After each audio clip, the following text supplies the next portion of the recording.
Olá, muito boa tarde a todos, sejam bem-vindos. O meu nome é Joana Costa e faço parte da equipa de formação de executivos da Nova SBE. É com muito gosto que vos dou as boas-vindas ao webinar de hoje, onde vamos falar como aprender online. Com a nossa diretora de Business Transformation, Paula Marques. Paula, vou-te pedir que te juntes a nós e vais ligando a tua câmara. Hoje vamos então falar como é que se faz esta aprendizagem online. Eu sei que todos nós estamos a regressar ao escritório, portanto, pode até parecer um bocadinho inóspito estarmos agora a falar de online, mas sim, o online veio para ficar nas nossas vidas e, portanto, a nossa aprendizagem online vai continuar. Antes de passar a palavra para a Paula, vou apenas dar-vos nota e convidar-vos, obviamente, a colocarem as vossas questões na nossa ferramenta de Q&A que podem encontrar na barra inferior do vosso ecrã. E agora sim, sem mais demoras, vou passar a palavra à nossa convidada, Paula Marques. Obrigada, Joana. Boa tarde a todos, sejam bem-vindos aqui à nossa sessão em que vamos falar sobre como aprender online e vamos partilhar algumas aprendizagens que tivemos ao longo deste ano que passou, numa perspectiva, eu vou compartilhar aqui a minha tela, numa perspectiva muito de o que é que nós sabemos hoje e o que é que nós não sabemos, o que é que ainda não sabemos. E temos que estar muito tranquilos em admitir que ainda não sabemos tudo sobre a aprendizagem online. Sabem que nós precisamos em média de 20 anos de estudos, de perceber como é que nós estamos online a aprender e nós ainda não temos 20 anos de análise humana, aprendizagem humana. Ainda temos muito pouco, ainda temos cerca de 8 completos, mas já há pistas que nós temos sobre a forma como nós humanos aprendemos online e é isso que vamos partilhar convosco aqui hoje. Vão colocando as vossas questões, vamos ter aqui algum tempo a interação, por isso vamos lá. Como é que nós estruturamos esta pequena conversa convosco? Vamos abordar um pouco sobre os mitos de aprender online. A Joana há pouco estava a dizer algo que nós notamos, em que as pessoas agora está a vir um overshooting de regresso ao físico, estávamos todos com muita vontade de estarmos juntos, e muitas pessoas estão a achar que o online vai desaparecer, ou que a aprendizagem online vai desaparecer. E este, obviamente, é um mito, não vai desaparecer, veio para ficar, porque em muitos casos é a única forma que alguns seres humanos têm que aprender no mundo, noutros casos é mesmo a melhor forma de aprender. E estes mitos que a aula em sala, muitas vezes, ou é sempre a melhor experiência do que online, pensem comigo, imaginem algumas experiências online que nós tínhamos físicas ou que tivemos físicas antes do mundo acabar. Efetivamente depende, não é? Depende. O que é que tem mais impacto são as sessões físicas, são as sessões online. Depende do tema, depende da nossa curiosidade, da nossa motivação, depende do professor. 10% é plataforma, 10% é tecnologia e 90% é metodologia. 90% é pedagogia. Nós vamos focar-nos aqui um ponto sobre a formação executiva, sobre nós adultos. Teríamos uma conversa deliciosa sobre os jovens e as crianças, mas aí há nuances que vão ser tratadas em ambiente próprio e nós vamos nos focar nas pessoas com experiência como nós, que tivemos uma experiência durante os últimos meses de passar a aprender online também em complemento com o físico. Primeiro dizer-vos o seguinte, que a forma como nós vemos o futuro e a forma como nós entendemos o futuro do learning é muito aquilo que nos vai acontecer em termos de futuro de trabalho. Nós vamos ter que gerir um portfólio de trabalhos, como gerimos a nossa carteira de ativos. A malta financeira está habituada a gerir o seu rendimento e vai colocando ali ou ali. Nós vamos ter um portfólio de trabalhos, de missões, pode ser em várias organizações ou dentro da própria organização, vamos ter missões diferentes que requerem competências também diferentes. Reparem, vão requerer competências que nós nem sequer imaginávamos para conseguir desenvolver aquele trabalho. Então já sabem, portfólio de trabalhos, portfólio de competências e obviamente portfólio de learning, de aprendizagens. Vamos ter que aprender em profundidade alguns temas como até agora e vamos ter que complementar com aquilo que nós chamamos de formação as we go, no contexto, no momento. Ou seja, às vezes nós temos esta visão binária de agora só é físico, agora só é online. Não, vai ser físico e vai ser online. Vamos aprender das duas formas, umas vezes fisicamente, outras vezes online e outras vezes metade físico, metade online. Vou para a universidade fazer um PhD ou vou fazer um programa mais prático. As duas, não é ou, é e. Eu vou ter que fazer o PhD, vou ter que entender muito mais sobre uma determinada área, ou sobre duas, ou sobre três, mas depois, à medida que eu vou tendo desafios dentro da minha área de expertise, eu vou ter que fazer pequenas formações. Já ouviram falar em macro-learning ou macro-aprendizagem e depois micro e nano-aprendizagem. Não é uma melhor do que a outra, ambas são importantes para aquilo que vai ser o nosso futuro de trabalho. Dizendo o quê? Que obviamente neste portfólio de aprendizagens vamos ter um pouco de tudo, vamos ter que escolher os nossos ativos, onde é que vamos apostar. E às vezes vai ser físico, porque são os melhores, outras vezes vai ser online, porque muitas vezes o programa online ou o programa blended é mesmo a melhor opção do que o físico. E já vamos desmistificar alguns deles.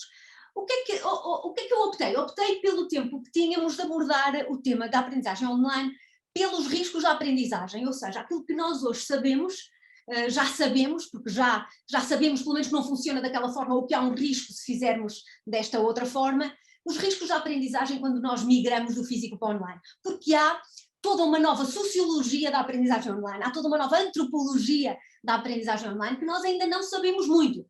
E como vocês sabem, os estudos têm sido feitos até com os mais pequeninos, com os bebés e com crianças, e com adultos menos, ou seja, nós até, os executivos, somos aqueles que estamos um bocadinho mais abandonados do ponto de vista de investigação, podemos ter aqui algumas ideias, até vendo aquilo que acontece com as crianças, porque seres humanos somos todos, mas vamos abordar pelo ponto de vista do risco de aprendizagem. Onde é que nós já sabemos que há ali um sinal de stop ou um sinal de perigo? Eu escolhi 2 para falar convosco, terei todo o gosto depois em falar e ouvir as vossas perguntas, e se tiverem algum outro tema dos quais eu não vou falar agora nesta pequena conversa, estejam completamente à vontade e eu responderei posteriormente a esta sessão. Então, o primeiro, por ordem de importância. O primeiro risco, quando nós migramos de uma formação mais one-to-one, mais física, mais táctil, em que estamos nós habituados, que é a forma como, quando nós pensamos em aprender, pensamos físico, não é? Nunca pensamos online. Quando nós migramos para o digital, a primeira questão que está comprometida é a atenção, é a nossa gestão da nossa atenção, do nosso foco. E porquê? Primeiro, nós hoje sabemos uma coisa que não sabíamos há algum tempo, é que nós aprendemos em 2 momentos. Aprendemos quando estamos hiper mega focados num tema, quando a nossa atenção está toda num determinado pensamento, num determinado objeto, num determinado tema, e estamos hiper focados, mas também aprendemos como aquele senhor que está em cima dos mamqués, quando não estamos a fazer nada, quando não estamos a querer aprender nada, quando estamos focados e com momentos de completa descanso do nosso cérebro. O nosso cérebro não está parado, o nosso cérebro está a organizar tudo, aquilo que nós apreendemos na fase em que estivemos concentrados e outras coisas que nem sequer imaginamos que estão a entrar na nossa consciência. Então, nós temos que, à medida que quando migramos para o online, nós sabemos que estas máquinas nos cansam um bocadinho mais, a nossa atenção fica mais comprometida, então nós sabemos que a nossa atenção é gerida com estes 2 momentos, momentos de alto foco, de alta concentração, com momentos em que não podemos fazer nada. E quando dizemos fazer nada, não é deixar de fazer o programa e ir pegar no iPhone e fazer umas visitas pelas redes sociais. Este é o primeiro ponto, aprendemos nestes 2 momentos. Segundo, nós sabemos também que nós humanos somos biologicamente distraídos. Está no nosso DNA, nós somos seres que, para podermos sobreviver, porque somos seres frágeis, podemos ser engolidos facilmente por um ser mais forte do que nós, um animal feroz, nós estamos sempre com atenção a qualquer barulho, a qualquer coisa. Então há mesmo investigadores que dizem que o período de tempo em que nós conseguimos ler um livro completamente concentrados foi uma anormalidade na nossa evolução. Parece que hoje estamos a ter algum problema em nos concentrarmos a ler um livro, mas no período de tempo em que nós conseguimos estar a ler um livro X horas, é uma anormalidade biológica na nossa distração. Porquê é que no online é mais complicado? Porque as ferramentas online são muito mais poderosas para nos roubar essa atenção. Foram construídas precisamente para nos sugar a atenção. E nós estamos a aprender online, estamos ligados, seja síncrono, seja assíncrono, independentemente da modalidade, nós estamos ligados e imediatamente a nossa atenção está a ser atacada por coisas que nos parecem mais sedutoras, por coisas que nos vêm a roubar aquela atenção para o programa de machine learning que nós estávamos até a fazer há uns minutos. Como sabemos que estas ferramentas são mais poderosas, nós temos que dar um enfoque maior à atenção. Então o que é a atenção neste caso? É nós conseguirmos pôr o pensamento, focar o nosso pensamento numa determinada ideia, num conceito, num objeto, e conseguir bloquear tudo o resto. É eu conseguir focar naquele regador que aquela criança tem na mão e tudo o resto. Eu não ouço nada, nem vejo nada, nem penso em mais nada. Isto é a atenção humana que é super difícil de manter. É provavelmente das questões da aprendizagem humana que hoje mais limita a aprendizagem, quer de adultos, quer de crianças. Mas neste momento da migração para o online, é precisamente a atenção. O que fazer em relação à atenção? Várias coisas. Uma, nós sabemos que a curiosidade aumenta a atenção. Ou seja, este é o remédio, é o caminho da curiosidade. Se eu for aprender machine learning, porque eu tenho imensa curiosidade sobre perceber como é que as máquinas aprendem, a probabilidade da minha atenção ser agarrada por outras coisas é muito menor. Então, devemos desenvolver este quociente de curiosidade em nós, porque garantidamente, quando migramos para o online, o risco é menor, o risco de nos distrairmos com qualquer outra coisa. Esta é a primeira constatação que nós temos, e aquilo que nós costumamos trabalhar é vamos lá aumentar o nível de curiosidade, mesmo às vezes temas que nós não temos curiosidade nenhuma, nem sabíamos que não sabíamos o tema. Muitas vezes nós costumamos dizer que tudo é maravilhoso se nós o estudarmos, e tudo é interessante se nós o estudarmos até a um determinado limite, assim bem profundo. Então esta é uma ideia. A segunda ideia é algo que nós também sabemos hoje, é por mais interessante, por mais curiosos que nós estejamos com o tema, a curiosidade não resolve tudo. Porque a nossa atenção vai diminuindo com o tempo, vai desaparecendo como se fosse uma nuvem à medida que o tempo vai andando.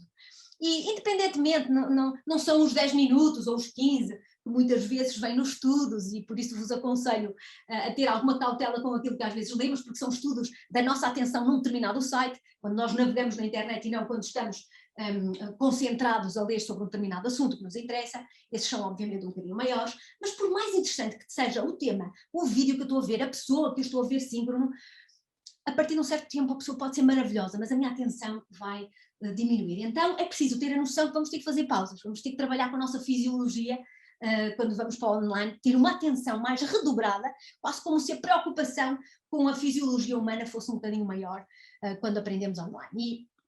E com este fechava o tema da atenção, que é um tema provavelmente o maior fator que compromete qualquer aprendizagem, obviamente física, mas no online ainda maior.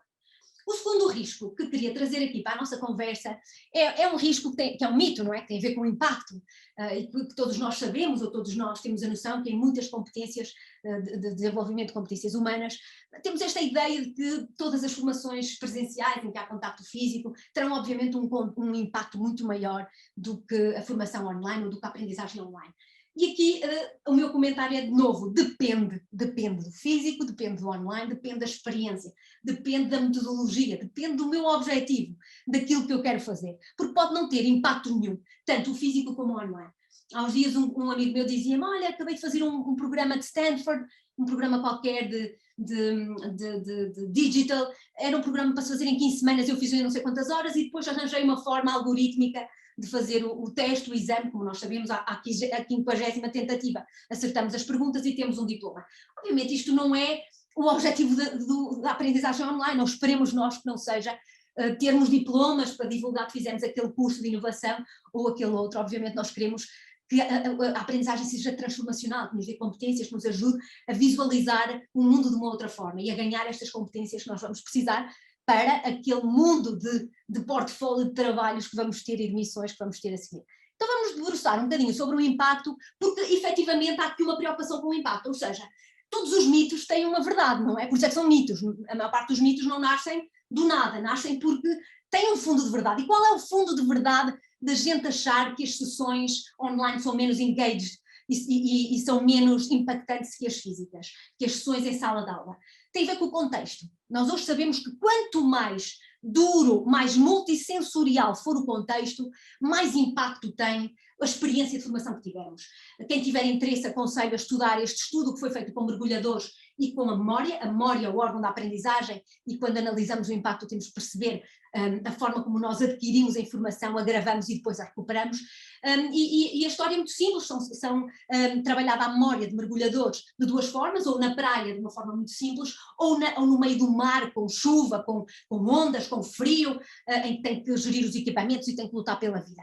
E obviamente aquilo que é dado um conjunto de palavras para memorizarem, e quando a recuperação dessas palavras é feita no mesmo local em que foi dada, por exemplo, os mergulhadores que estudaram as palavras e que as leram na praia, recuperam na praia, conseguiram recuperar uma maior quantidade de palavras. O mesmo aconteceu os mergulhadores de alto mar que leram as palavras em condições piores, mas recuperaram na mesma condição em que a fixaram e em que a memorizaram, a nossa memória rapidamente vai recuperar o que memorizou naquele contexto. Mas quando trocamos, isto é, quando nós não sabemos onde é que nos vão pedir para recuperar as palavras, eu posso as ter memorizado na areia, mas depois vão-me as pedir em alto mar ou vice-versa, aquilo que nós sabemos é que quem aprende com condições mais duras memoriza melhor.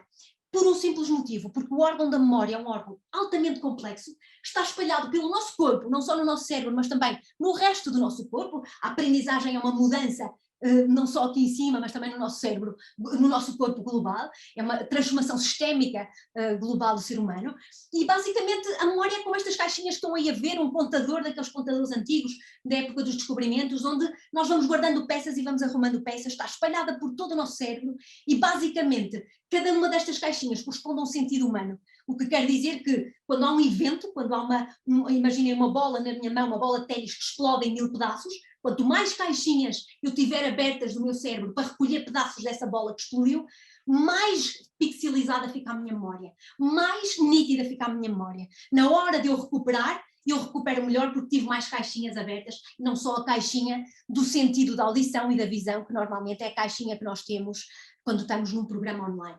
Então como é que nós podemos melhorar a memória quando nós aprendemos online, quando migramos do mundo físico, em que, ok, eu estou a ouvir o professor, eu estou a ouvir os colegas, estou a sentir frio, estou a sentir calor, estou a sentir a mesa, estou a sentir o cheiro da sala em que estamos todos, estou a sentir barulhos para além daquilo que está a acontecer, estou a ter uma experiência muito mais multissensorial do que aquela que estou sozinha no meu canto a ver a minha tela. Como é que eu posso melhorar a nossa memória? Então, basicamente é aumentando esta implicação dos sentidos. Por exemplo, tirando notas físicas. Em vez de as tirar online, quando eu estou a ter um programa online, tirá-las físicas, tirar letra, caneta, papel, à velha maneira de ir tirando notas, ir desenhando, ir fazendo esquemas laterais ao programa que eu estou a ver, à conversa que eu estou a ter, ao grupo onde eu estou a trabalhar. Refletir, haver momentos também, não só ter a experiência em que eu estive a fazer o programa, ou estive num grupo de peer learning, ou o que quer que seja, mas depois parar para refletir sobre o que é que isto refletiu para mim, o que é que isto significou para mim, onde é que eu consigo ligar este ponto com o quê, haver momentos pós-treino em que eu reflito, escrevo, não só no momento, mas no pós-experiência online, para me ajudar a esta consolidação da minha memória.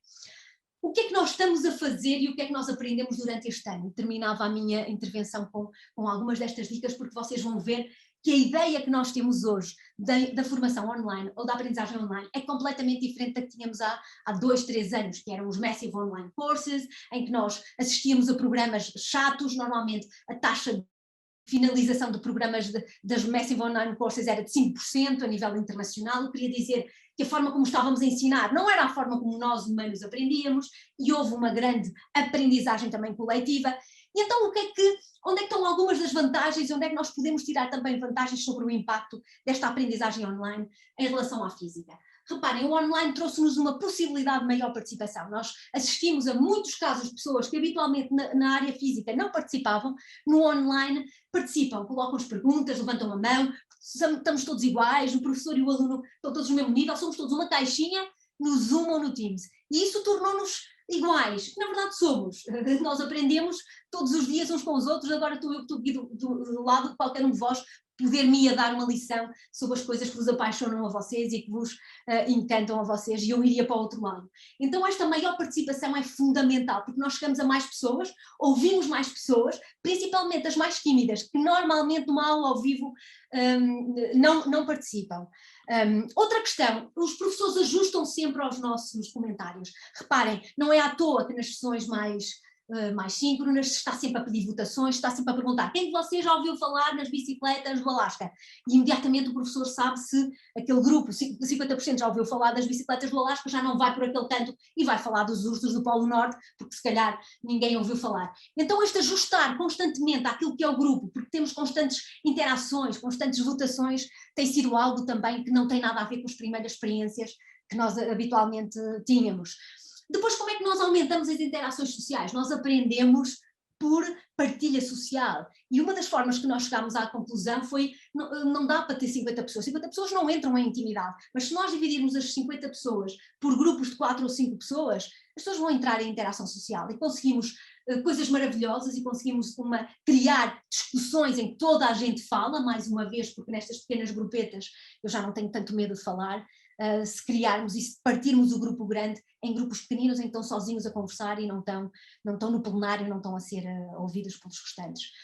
E depois aquilo que soubemos foi também que se nós trazemos dilemas, se nós professores lançamos problemas, trazemos um desafio da nossa vida, ou se os alunos trazem os seus dilemas, os seus problemas, os seus desafios, os seus desconfortos, obviamente nós começamos a trabalhar em coisas que são comuns a nós, em coisas que nos dizem respeito e tudo começa a fazer mais sentido, as minhas perguntas começam a fazer sentido, eu começo a entender e a minha curiosidade aumenta porque eu vou resolver dilemas, vou resolver coisas que eu tenho para resolver. E obviamente vocês viram, os visuais estão a aumentar e estão a melhorar por todo lado, nós somos aprendizes visuais, nós aprendemos o mundo com o olhar, com os olhos, o nosso sentido que capta a realidade, então viram com certeza a evolução que fizemos em termos de experiência visual, e os programas tiveram um upgrade brutal em todo o mundo, mesmo os Massive Online Courses, já é raro aquele programa em que vemos um professor com uma tela, uns PowerPoints com imensos bullet points que eram chatos e que não tinham impacto nenhum na nossa aprendizagem. E obviamente aprendemos com histórias, isto não mudou, principalmente para nós executivos, e o grande desafio que nós temos lançado e tem acontecido, e vem, provavelmente são consumidores de programas online, tem sido esta forma de converter toda a parte daquilo que nós queremos comunicar uns aos outros com histórias, em histórias verídicas de outros humanos, porque nos unem, nos colocam engaged, nos emocionam e nos levam para o dilema, para o problema, deixam de ser teorias que não têm impacto. E para terminar, terminava com, não nos podemos esquecer que nós aprendemos com peer learning, nós aprendemos a partilhar uns com os outros, aprendemos quando contamos as coisas uns aos outros. A partilha entre nós humanos é super fundamental para a aprendizagem. Nós quando partilhamos não estamos só a partilhar um conhecimento que eu tenho e que vocês não têm, e é uma assimetria de informação que eu estou a passar para vocês. Partilhamos também para fazer sentido das nossas ideias, para dar ordem àquilo que às vezes está desorganizado na nossa mente. Então, muitas vezes o online permite uma coisa que no físico não permite, que é este peer learning alargado.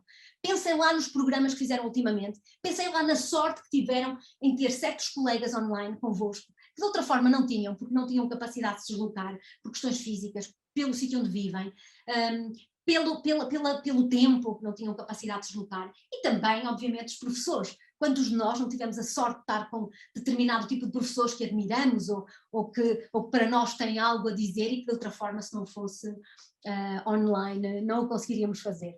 E termino com esta ideia do peer learning, que é um peer learning mais alargado, que com o online ainda está mais potenciado, se nós o soubermos aproveitar bem, e mesmo as sessões online que são assíncronas, tem sempre uma possibilidade de chat, tem sempre comunidades que são criadas, cabe-nos a nós potenciar tudo isso, ver, ok, qual é a lista de coisas a que eu tenho direito? Tenho direito a conversas? Com quem? Quando? E aproveitá-las ao máximo, tirando partido desta ideia, de que não interessa onde aprendemos, interessa é perceber como é que nós humanos aprendemos e acreditem que aprendemos mais do que imaginamos, mesmo quando estamos online. Muito obrigada. Paula, sem dúvida, eu acho que há muitas formas de aprendizagem, de facto o online é uma delas e obrigada pela tua explicação, porque nós podemos aprender online, temos é que ter as ferramentas para fazer essa aprendizagem da melhor forma e claro está, tirar também o melhor partido desta aprendizagem. Neste sentido, eu gostava também de partilhar um pouco convosco algumas dos nossos programas online, digamos assim, e também a forma como eles se adaptaram a este contexto. Isto porque, obviamente, que a reação àquilo que foi o nosso último ano e meio foi ficarmos em casa, não é? E todos nós tivemos que nos transformar. Também aqui a formação de executivos, não é? Obviamente, e também os nossos programas. E, portanto, estes programas são programas que têm como objetivo dar uma resposta àquilo que é o contexto, atual, que são rápidas aprendizagens que nos permitem ter ferramentas com as quais podemos atuar, digamos assim, de uma forma rápida. E obviamente que não podia ser outro que não este programa o primeiro a apresentar-vos, que é a liderança no trabalho, no futuro do trabalho, que hoje ainda é um pouco incerto para todos nós, não é? Estamos a regressar, estamos a testar modelos, se vamos estar em formato híbrido, 100% presencial, online, cada empresa está a fazer o seu teste, e este programa, que é um programa, no fundo, de curta duração, online, ajuda de alguma forma a pensarmos quais é que são os fatores que devem ser tidos em consideração para escolhermos qual é que vai ser a nossa liderança e como é que vamos organizar as equipas neste sentido. E daí este from workspace to culture space, não é? Portanto, há aqui uma lógica muito mais de ser trabalhada a cultura e, portanto, é um programa com sessões online síncronas e assíncronas, portanto, há aqui uma parte de self-learning, digamos assim, e é sem dúvida um programa que nos ajuda, obviamente, a lidar com este contexto atual e também com toda esta experiência que estamos a viver. Em seguida, um programa que é muito mais direcionado para uma área de supply chain e operações, não é? Um programa de excelência operacional, num contexto em que tivemos rapidamente que nos ajustar.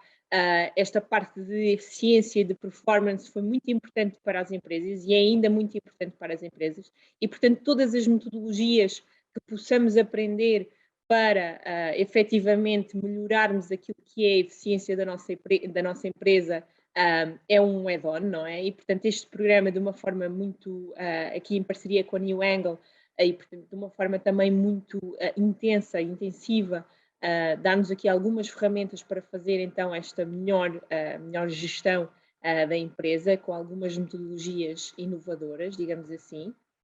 Em seguida, um programa que foi lançado recentemente, e que é, sem dúvida, eu acho um tópico muito quente em todas as empresas, não só porque todos nós olhamos hoje para esta questão da diversidade e inclusão com outros olhos, e temos que o fazer, e, portanto, este programa em parceria com a Startse, um programa sobre a liderança no feminino, digamos assim, que ajuda, de alguma forma, um grupo de mulheres, e é um programa internacional, ou seja, não estamos a falar apenas de uma turma portuguesa, estamos a falar de uma turma global, em que a ideia é criar aqui uma network de mulheres e que de alguma forma as possamos ajudar neste caminho que sabemos que temos de trabalhar nesta questão da diversidade e inclusão, e também este empowerment que é necessário ser dado à mulher hoje em dia. Portanto, é um programa muito dinâmico, não só no seu formato, mas também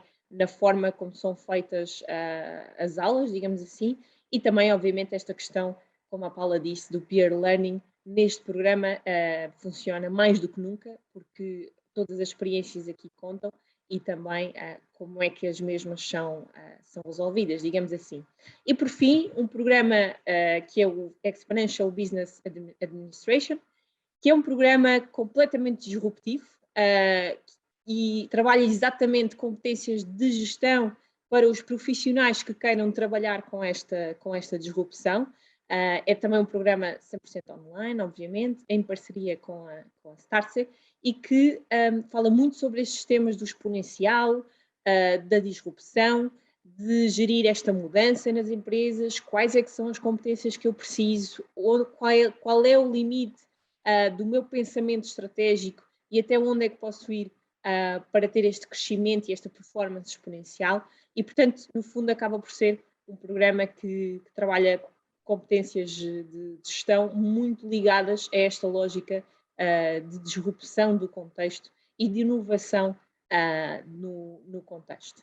Obviamente que estas são informações muito ao de leve, digamos assim, e por isso convidamos a todos que vejam em detalhe também estas nossas formações online, e obviamente que queremos, apesar de ser através de um ecrã, contar convosco nestas formações e em todas as necessidades de aprendizagem que possam ser tidas. Eu não sei se, entretanto, já recebemos aqui algumas questões, mas eu vejo que sim, Paula, pelo menos aqui no nosso chat, e eu se calhar vou passar aqui a fazer mais uma partilha propriamente do que uma questão, digamos assim, mas faço uma questão minha, digamos assim, também trabalhando aqui dentro da formação de executivos. Nas empresas, como é que se pode promover esta aprendizagem e como é que se lida com esta mudança de diferentes tipologias de aprendizagem? Obrigada, Joaninha. É uma mudança de mentalidade sobre aquilo que nós entendemos o que é aprender, principalmente porque nós temos a noção que aprender é ir para um determinado local, ficarmos quietinhos a tirar umas notas e ouvir alguém muito doutorado em algo e alguém muito douto num tema, muito especialista num tema, a falar para nós. Também é isso, não deixa de ser isso e não vai desaparecer. Às vezes nós tendemos a imaginar que agora vamos todos fazer programas muito curtos, à medida que vamos precisando de competências, sem dúvida que vamos, porque vamos ter que trabalhar competências que jamais imaginaríamos há uns meses atrás ou há uns anos atrás. Mas não desapareceu a outra formação mais vertical, mais especialista, em que nós vamos ter que estudar todos muito mais, igual ou até mais do que aquilo que estudávamos. Eu diria que é entender o que é aprender. E aprender são todas as aprendizagens que nos mudam. Aprender é vida. Aprender a trabalhar tem que ser aprender, porque se não for aprender no trabalho, nós não estamos a fazer um bom trabalho, há qualquer coisa que não está bem no nosso trabalho, estamos a ser robozinhos, e se estamos a ser robozinhos já devíamos ter robotizado alguma parte do nosso trabalho, porque se o nosso trabalho é um algoritmo que nós fazemos sem pensar, provavelmente em breve vai ser feito por nós, porque deixamos de ser relevantes para aquele tema. Então nós somos os seres aprendentes, não é? Somos os seres que aprendemos, somos a malta que aprende, o ser humano aprende para criar melhor, para fazer perguntas, para ter espírito crítico. E então, nesta mudança de mindset, aquele meu conselho principal é uma mudança de cultura organizacional. Nós temos que aprender a dizer eu não sei nas organizações, temos que aprender a dizer claramente, tu perguntas-me uma coisa, Joana, eu digo não sei, deixa-me ver, mas não sei. E está bem amanhã não saber. E depois da amanhã também não. Se tiver uma semana sem saber, ninguém morre. E há questões que nós nunca vamos saber, porque andamos a fazer perguntas há milhares de anos e sem resposta. Tentamos dar a nossa resposta, mas pode não ser a única. Então eu acho que esta tentativa de dar este sentimento de tranquilidade, dizer eu não sei. Segundo, também as empresas terem a noção de que a aprendizagem leva tempo, nós não aprendemos numa pressinha, a aprendizagem é lenta. Nós não somos seres exponenciais e a aprendizagem humana é o contrário daquilo que é o exponencial. A aprendizagem humana requer tempo, é um ritual, requer ritualizações. E essas ritualizações têm que ser feitas nas organizações, tem que haver espaço para aprender. E a aprendizagem não é só eu ir à Nova fazer um programa, ou ir a uma universidade, ou ir lá fora. É eu dentro do meu trabalho aprender com aquilo que eu estou a fazer.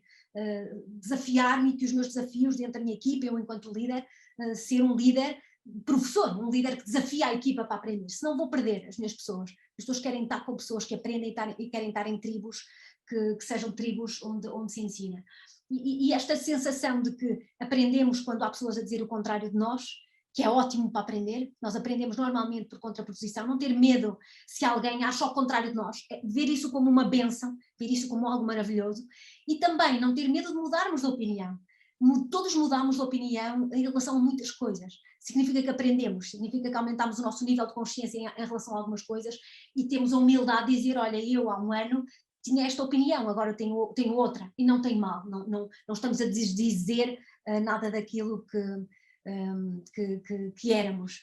Então eu acho que é uma mudança de atitude em relação ao que é aprender, não é umas horas que eu dou para a pessoa ir fazer uma pós-graduação, também é, mas é muito mais do que isso, é o meu dia, é quase como os miúdos. Estão a ver, os nossos filhos e as crianças são aprendedores profissionais, levantam-se de manhã, vão para a escolinha, vêm, tirando as horas em que estão a almoçar, tudo o resto é aprender, vão para o piano, vão para o inglês, vão para o judo, estão a dormir e estão a aprender, porque também se aprende quando se está quietinho a não se fazer nada. Nós os pais não, nós queremos aprender piano assim em 2 horas, o professor é que é mau, o professor é que foi péssimo, não nos ensinou. Não, aprender são muitas horas e é um caminho maravilhoso que nós temos que explicar às organizações, porque é um caminho da diferença, é o caminho da diferenciação. Quem aprende é mais resiliente, sabemos nós hoje, as pessoas que passam melhor estes períodos conturbados são os aprendedores, é a malta que está sempre dopada de dopamina, porque está a aprender, está sempre a aprender, e também são os mais criativos, são aqueles que conseguem ligar coisas, porque têm na memória coisas fabulosas e fantásticas que aprenderam, e conseguem ter esta criatividade e ver o mundo de uma forma diferente, que quem não aprende não consegue ver tão rapidamente. Paula, sem dúvida, eu acho que hoje em dia, mais do que nunca, esta necessidade de aprendizagem e de atualização é premente e as próprias organizações dão também hoje uma importância diferente àquilo que é a formação das pessoas, digamos assim, mas paralelamente temos um volume de trabalho constantemente a aumentar, não é? E, portanto, muitas vezes o que nós dizemos é não tenho tempo. Não tenho tempo para aprender, não tenho tempo para pensar sequer que estou a aprender. Como é que se lida com esta dualidade, não é? Ou seja, como é que eu arranjo tempo para aprender no meio de todas as tarefas diárias que temos que fazer e com a carga horária de trabalho que temos hoje em dia? Grande pergunta, Joaninha. Eu acho que há 100 anos o Keynes previu, não é? Que nesta altura, os seres humanos do futuro, nós, já íamos estar a trabalhar 15 horas e ia ser 15 horas por semana, ia ser magnífico. Eu pergunto onde é que estão os robôs, KD, que ainda não chegaram porque aparentemente as previsões de um grande homem como o Keynes não se verificaram. Mas a verdade é essa, parece que estamos ainda mais afogados do que estavam os nossos avós e os nossos pais e que estava obviamente a geração do Keynes. Eu acho que é tudo uma questão de prioridades e de perceber aquilo que nós estamos a fazer diariamente, porque muitas das vezes as nossas tarefas são tarefas de baixo valor acrescentado em muitas organizações. Nós estamos a mudar de um paradigma de alta eficiência, que ainda migra, este paradigma ainda existe, que é o paradigma de fazer mais barato e mais rápido que a concorrência, que é o paradigma que só conhecemos este paradigma desde a Revolução Industrial. A maior parte de nós foi ensinado que uma organização existia para ter lucro e o lucro era feito de duas formas, ou fazer mais rápido ou fazer mais barato que a concorrência, e por isso tivemos os movimentos que tivemos, primeiro para a Ásia, para se fazer mais barato na Ásia, e depois, obviamente, agora com os RPAs, a robotização e a digitalização, qualquer robô, qualquer máquina é mais barato do que qualquer asiático e, obviamente, esta é uma guerra perdida. E o que acontece hoje é que nós temos que fazer o contrário, ou seja, já não é pensar que o robô vai tirar o trabalho da pessoa do Bangladesh que, entretanto, fazia as peças, mas é pensar como é que nós juntamos seres humanos a máquinas, porque o outro paradigma de substituir um pelo outro também não resulta. E é uma questão de prioridades, em que nós, quanto mais cedo tivermos a mudar de jogo, melhor. Muitas organizações ainda estão a jogar o jogo anterior, e isto nota-se. É um jogo que tem os dias contados, não é um jogo que tenha uma sustentabilidade no futuro, porque nós não somos máquinas, nós não aguentamos sem dormir, sem comer, sem descansar, e temos objetivos de vida, temos sonhos, e somos seres pensantes, e cada dia pensamos melhor, e queremos coisas que não queríamos há 20 anos, são coisas mais sofisticadas, e somos seres um bocadinho mais difíceis de gerir do que eram os nossos avós e os nossos pais. Somos mais chatos, porque queremos mais coisas e questionamos mais, somos mais independentes também, sabemos mais, exigimos mais. E isso as organizações têm que saber encontrar esse espaço para aproveitar o melhor da energia das suas pessoas. E não há outra forma senão a aprendizagem. Todo este movimento do reskilling, da upskilling que nós falamos, que toda a gente fala como buzzwords, mas que ninguém diz muito bem o quê, mas também ninguém tem que dizer, e aquele nosso conselho que é, estudemos tudo um bocado, temos que saber todos um pouco de tudo, e às vezes as organizações dizem, mas aquela pessoa que quer estudar este tema não tem nada a ver, não interessa se tem a ver ou se não tem a ver, tem curiosidade, deixem estudar as pessoas, deem tempo às pessoas, para as pessoas se interessarem por temas, e depois depende um pouco de nós, Joana. Eu às vezes costumo dizer, se nós lermos 15 minutos por dia um livro à noite, ou tirarmos de tempo às vezes que fazemos coisas menos produtivas, porque também há outras coisas que nos consomem horas, se formos ver ao final do dia, são horas de consumidas vazias, se nós em vez de estarmos a vaguear por uma rede social, tirarmos 15 minutos ou meia hora para ler, é o que eu costumo dizer ao meu filho, naquela meia hora tu estás a desenvolver competências que os teus colegas não estão, os teus amigos estão a brincar numa rede social e tu estás a ler um livro, e isso vai-te dar uma vantagem competitiva aos outros meninos. Então eu acho que é um bocadinho também as nossas prioridades. Primeiro, nós temos que dar consciência às pessoas de como é que nós aprendemos, que é um grande desconhecimento, e felizmente nós vemos muita gente, muitas organizações, hoje a pedir-nos ajuda neste ponto, para dizer, nós queremos aprender, mas não sabemos, o que é fabuloso, porque há uns anos parecíamos uns seres estranhos, a falar sobre estes temas da aprendizagem, e hoje não temos capacidade para resolver todos os temas de vontade que as organizações querem para mudar para esta cultura de aprendizagem, mas esta cultura de aprendizagem também implica uma mudança de mentalidade das lideranças. Nós precisamos de líderes diferentes, precisamos dos líderes um bocadinho mais humildes, eles próprios também que assumam que não sabem, e que deem o exemplo de que eu não sei e vou à procura da resposta em conjunto, e que estou muito bem em não saber e que estou muito bem em pessoas que não concordem comigo. que é uma mudança assim um bocadinho diferente da liderança que muitas vezes nós estamos habituados a conhecer. Paula, muito obrigada. Sem dúvida, mudar lideranças, temos mais tempo para aprender, percebemos como é que aprendemos para também sermos mais eficientes nessa aprendizagem. Acho que são as grandes mensagens que queremos passar aqui hoje. Mais uma vez, Paula, muito obrigada por te juntares a nós e por fazeres esta sempre tão entusiasmante partilha connosco. A todos vós que nos estão a ver de casa, dos vossos trabalhos, muito obrigada por estarem connosco hoje. Este webinar foi gravado e, portanto, poderão depois também assistir ao mesmo. Mais uma vez, a nova SBE está aberta para vos receber, para seja num programa online, seja num programa presencial ou num programa blended. Felizmente, este contexto trouxe-nos a oportunidade de escolhermos, já não temos uma limitação a um só formato e por isso são mais do que bem-vindos à nossa casa e espero ver-vos brevemente. Mais uma vez, muito obrigada a todos e até já.